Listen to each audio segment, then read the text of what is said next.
afternoon, sir. Myself Dr. Vikram. I'm presenting a case. 57 years old gentleman, Mr. Nagesh Shimar, retired government officer, resident of Satas, Pune, Hindu, came with complaints of heaviness and soreness in upper middle abdomen since 1 month. No history of swelling in abdomen, pain in abdomen, vomiting, nausea, recent trauma to the abdomen, fever, loss of appetite, weight loss, significant weight loss, altered bowel habit, jaundice, generalized itching with rash, generalized weakness or exertional breathlessness, bleeding per rectum or melena, sensation of early fullness of stomach after meals. Patient is a known case of diabetes mellitus and is well controlled on medication. No history of any surgery in past. He is not a known case of hypertension, ischemic heart disease, asthma, or tuberculosis in past. He has or any tuberculous contact in past. Bowel, bladder, sleep patterns are regular. No history of addiction. No history of significant abdominal. No history of significant complaints or surgeries in the family members. On examination, I have examined my patient in a well-lit room after informed consent and exposing him from nipples to mid-thigh in supine position.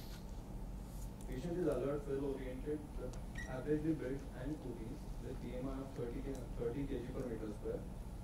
His performance status is 0 on ECOG scale. Pulse is 82 per beats per minute, regular with normal volume. BP is 130 by 80 millimeters of mercury in right arm supine position. It's no pallor, edema, lymphadenopathy, icterus, cyanosis, clubbing, skin, hair, and spinal nodules.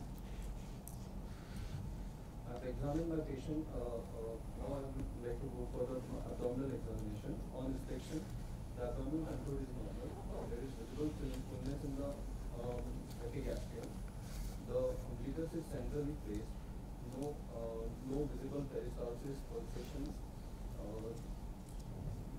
No inward veins, scar, sinuses, or scar marks seen. The scrotum appears normal. No visible fullness in left supraclavicular fossa. On palpation, there is a single euthermic, non-tender, ovoid, intraperitoneal lump in epigastrium measuring 7 cm in horizontal and 5 cm in vertical dimension. Although the upper margin is diffusing under the costal margins and the tristana, rest of the margins are well fed. The face is uniformly firm in consistency, non-pulsatile, does not move with respiration. However, it is mobile in all directions. Fingers couldn't be insinuated in between the swelling and the costal margins. No other lump or organomegaly palpated in the abdomen. Earlier orifices are normal. Left supraclavicular lymph node Werpos node not palpable. Scrotum and contents appear normal on palpation. On percussion, there is dull node over the swelling. No ascites. On auscultation, no sounds heard over the swelling. Rest of the abdomen has, the peristaltic sounds are normal.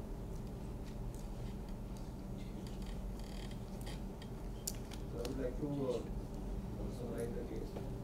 He is a 57 years old diabetic obese male with lump, intraperitoneal mobile lump in epigastrium without lymphadenopathy.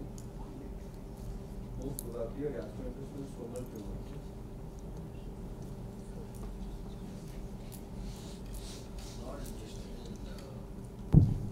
Gastrointestinal stromal tumor. I need to know which organ is it.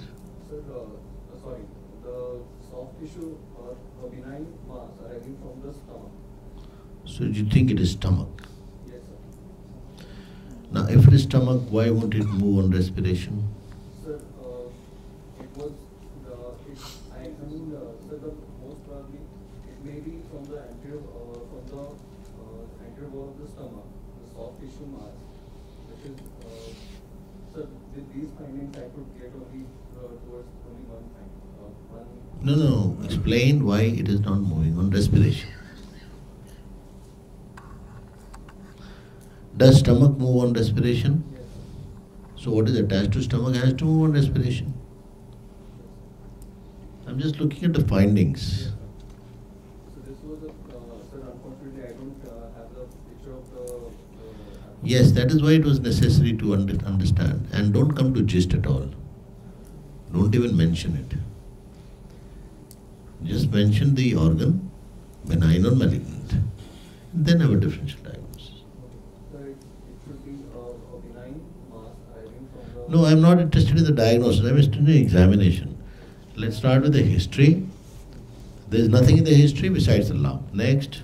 Sir, only fullness of upper abdomen. That is dyspepsia.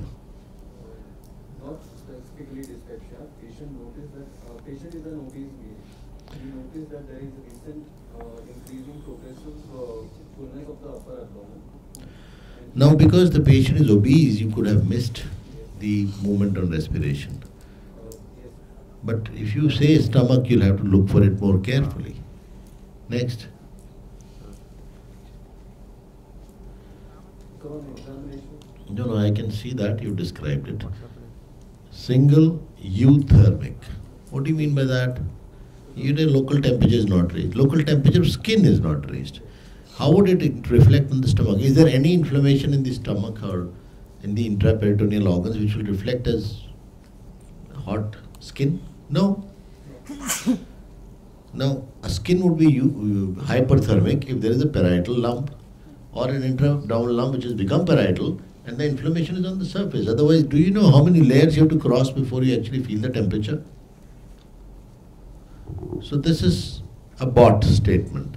Euthermic for a superficial lump is alright. But for an abdominal lump, there is nothing like euthermic.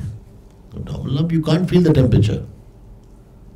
That means if you have gastritis, you will find the temperature raised. Hepatitis, temperature raised. Liver abscess, local temperature raised? No. Non-tender, avoid intraperitoneal. Why do you say it is intraperitoneal? Sir, I examined I asked the patient to do the ultrasound and felt the lump. So it is intra-abdominal. Yes.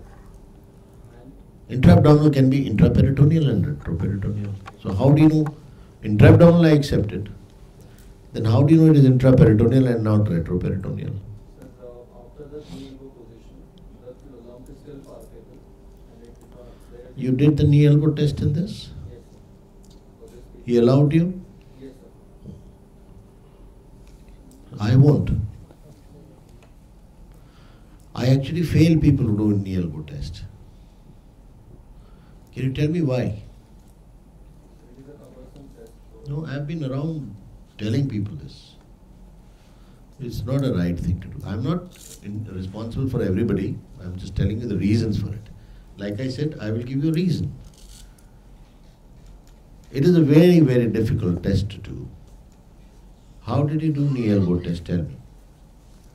sir, I asked the patient to lie supine, slide prone, and then touch bring the elbows and knees together. Knees and elbows together. Okay. So that, and then I felt for the lump, How? standing on the sides of the patient. So you just blindly introduced your hand and then felt. Can you palpate that way?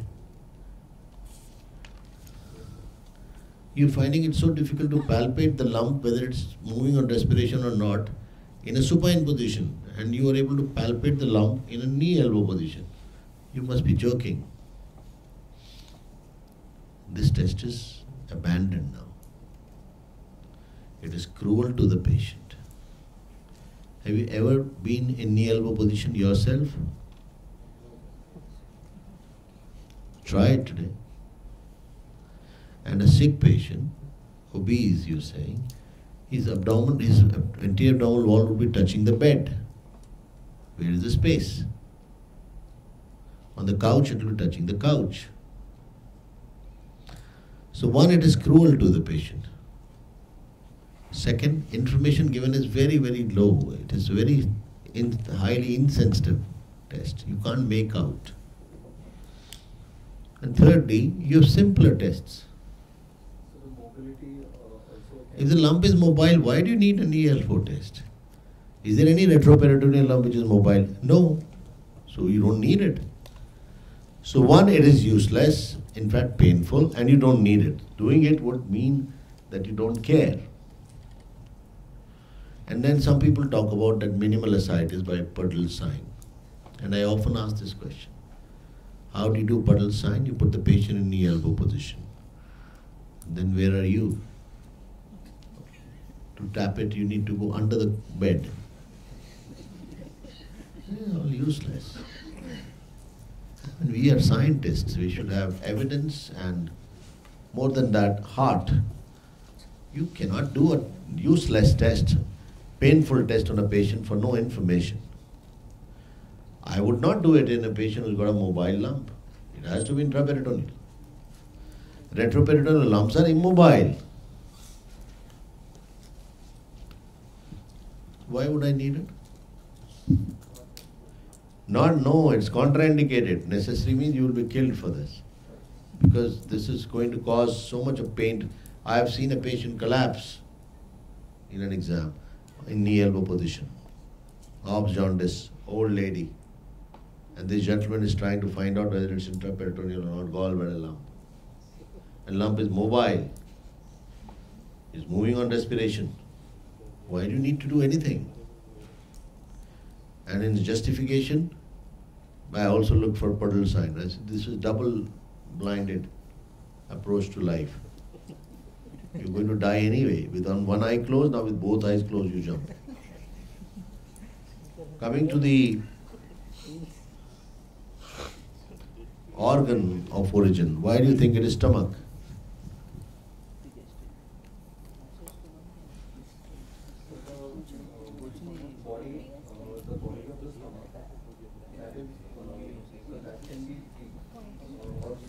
Did I ask that?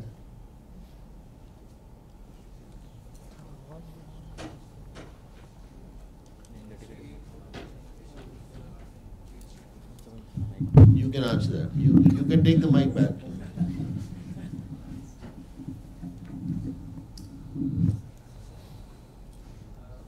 The points in history, it is the epigastric lump. It's mobile freely. That would indicate to us. Answer now.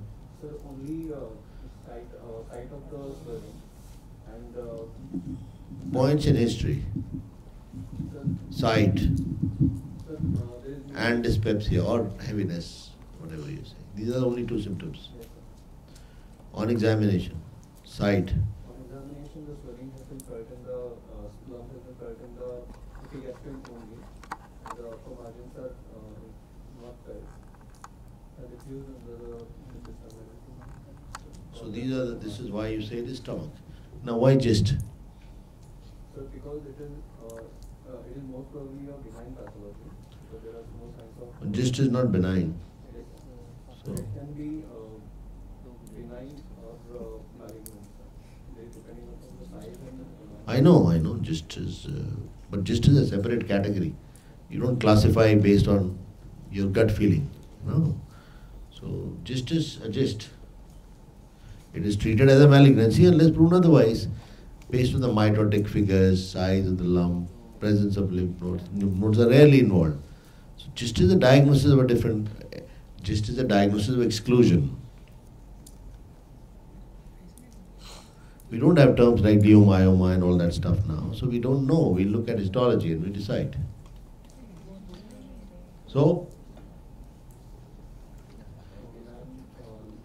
benign lump in the epigastric. Sir, I cannot comment about the organ of origin until I investigate further. okay. Anybody else would like to comment on the organ of origin based on what he said? It's most likely stomach because of the location and dyspepsia. The patient is obese, so your clinical findings may be airy-fairy. It's mobile, so don't bother about retroperitoneal lumps. So basically, you need to hit your head to think about what are the possibilities of a lump in the epigastric region, and then exclude the retroperitoneal possibilities, and you have a diagnosis. Have common sense. Start from the top down, stomach, transverse colon.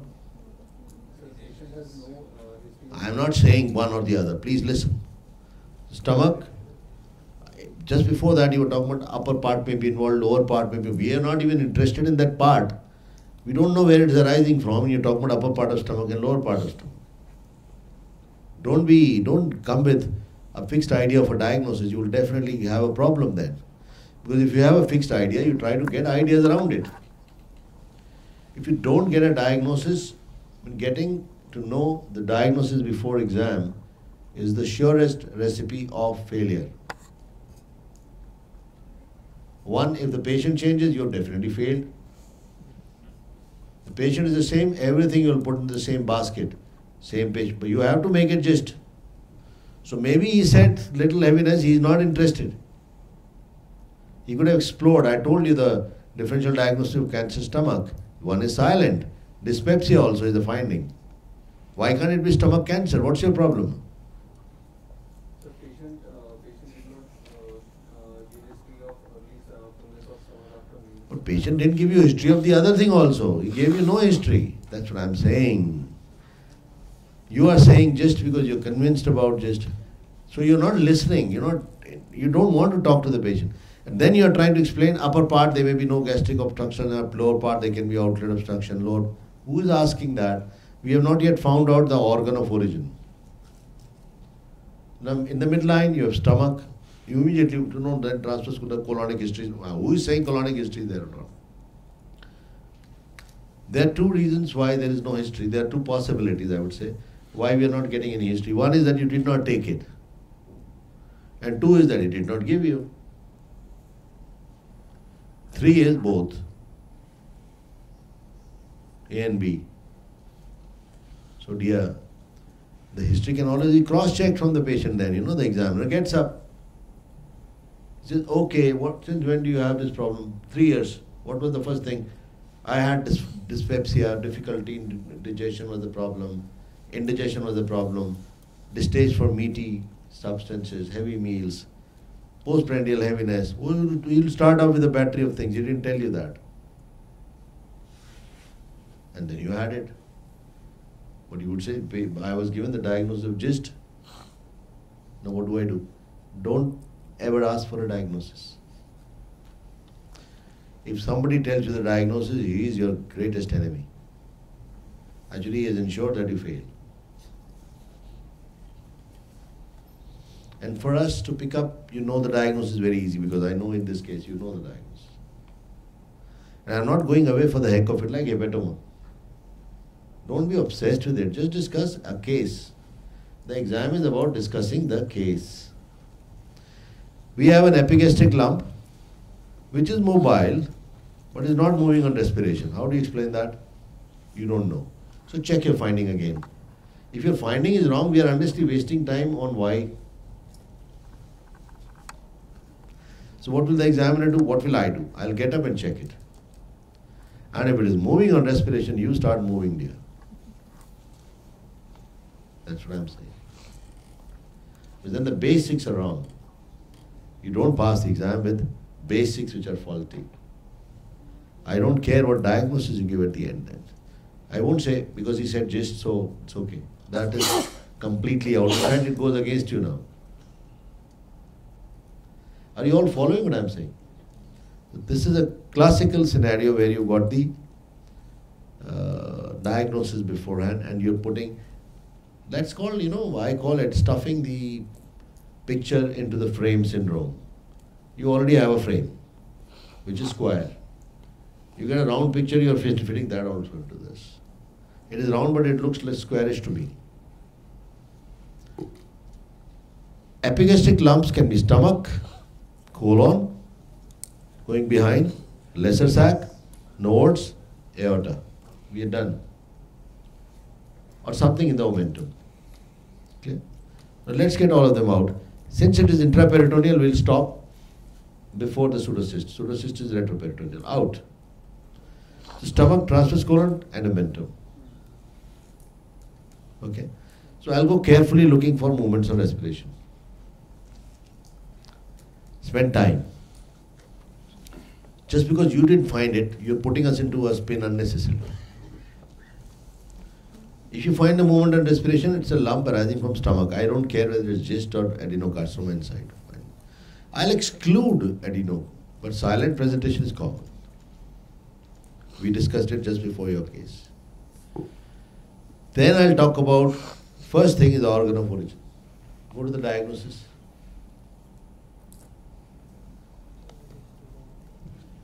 A 57-year obese individual with diabetes mellitus with an intraperitoneal lump in the epigastrium, most probably arising from stomach. I would keep my differential diagnosis. So, my case is done. Now you passed your exam. With GIST, you have got into the zone unnecessarily. Now the question is, but why is it not moving on respiration? So better check it. So it's too large, patient is too obese, maybe I could appreciate it. Get out of it. Which is the case. 2, why the patient doesn't have, with such a large lump, any features of obstruction? So 1, it can be silent, or it could not be obstructing. It could be in the proximal part, or it could be outside the wall.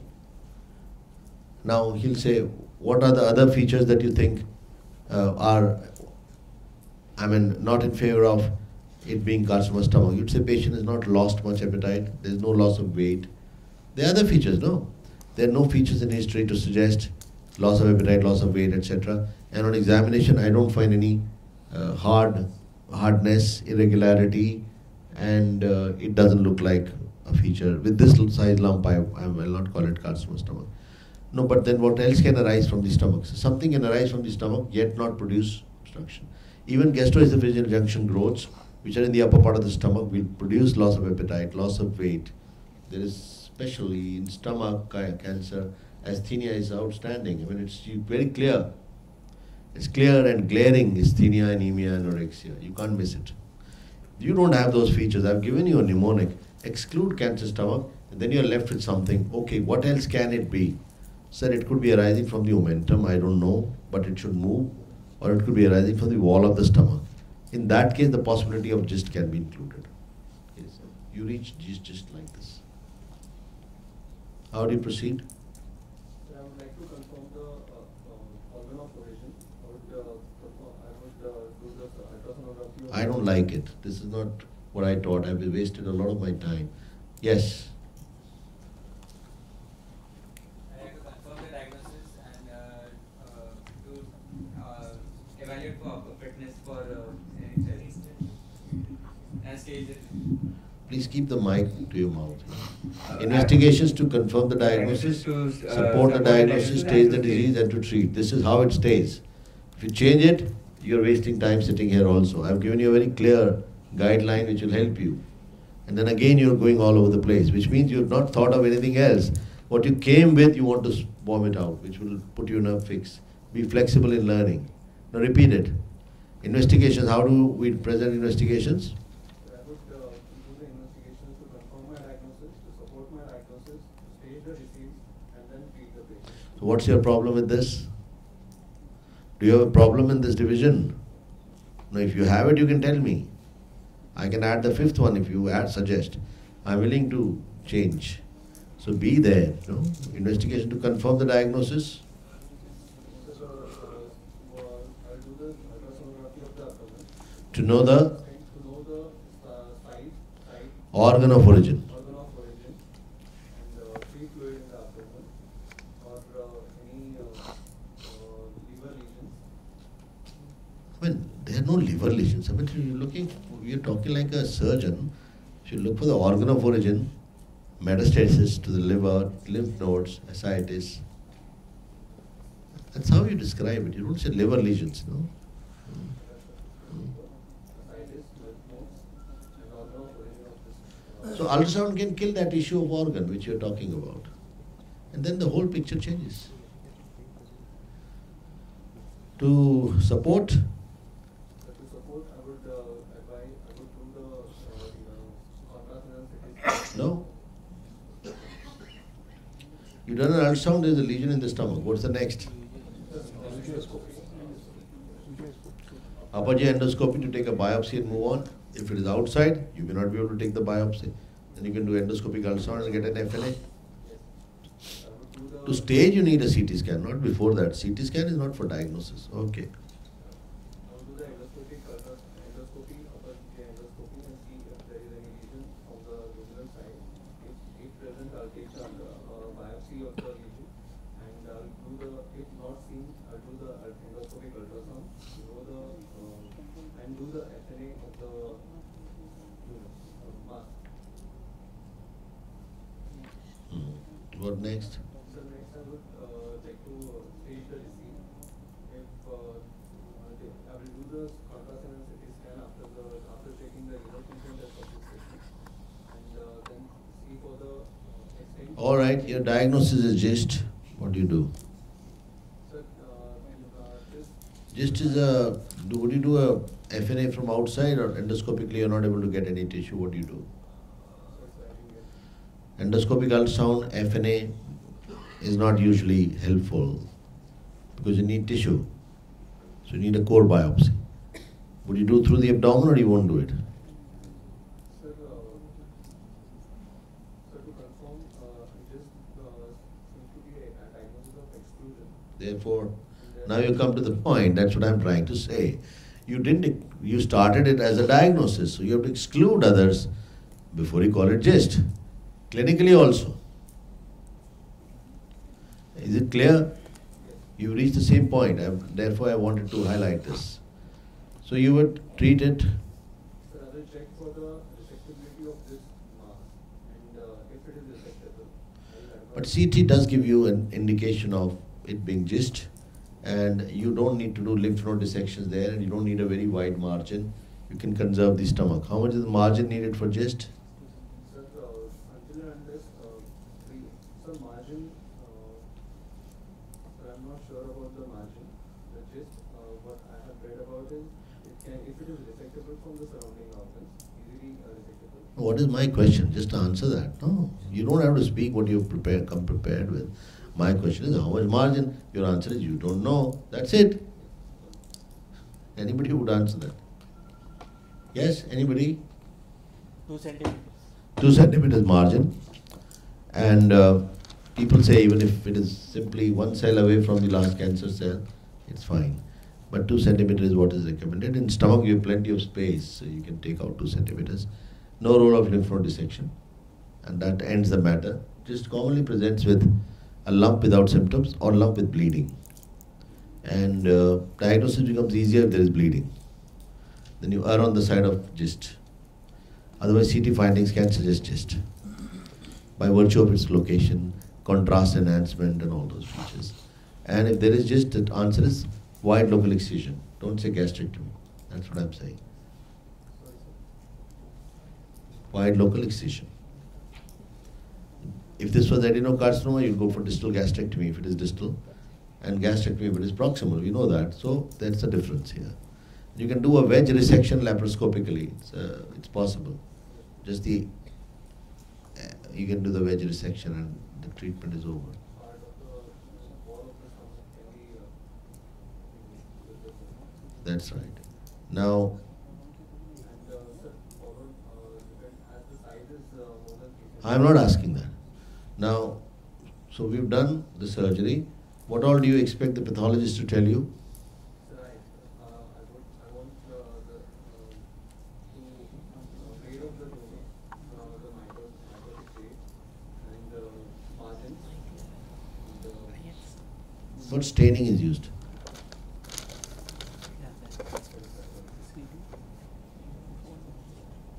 Anybody? What immunohistochemistry? CD 117. C2117 and?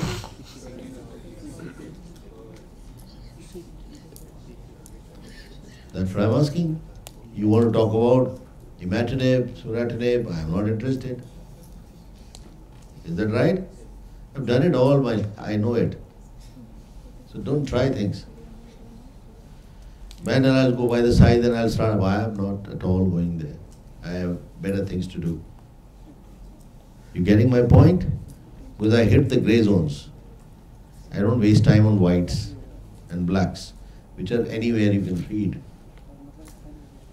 Are you all right? I know where the problem is. Therefore, it's possible to fix it. If I don't know where the problem is, what do you fix? What is written in your book, you can keep discussing a million times. Sit down and discuss. Others go to Dr. Google. He tells you extra things. So, important grey zones. That's all you need to know. Once you've done this, then of course, we have targeted therapy now, monoclonal antibody. Which one? For how long? Nobody knows. We don't know when to stop. You know when to start, but nobody knows when to stop. Any role of neoadjuvant near imatinib?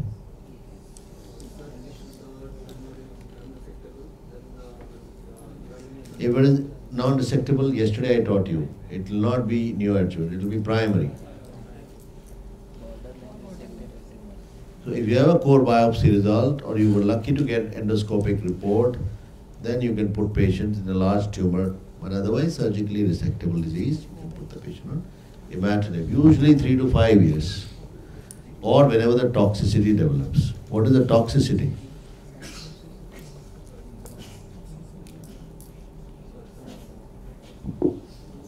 Anybody? Thromboembolism and?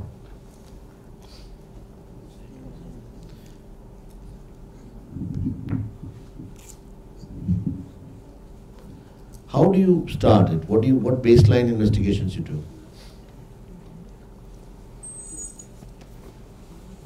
You do counts, cardiac status, and clotting profile. It's a clotting profile which gets deranged. Whenever it happens, you stop it. So you get a reason to stop. Otherwise, nobody knows how to stop it. Follow-up is follow-up. How do you follow up these cases? Sir, for first 6 months, every 3 months, patient should be is followed us for any complaint. What? Other members of the other residents unit also checked. Now you please ask them, what is the operative finding? It is a gastric cyst. I told you so, that is why, the whole goof up. You should approach it as just another lump. Similar finding.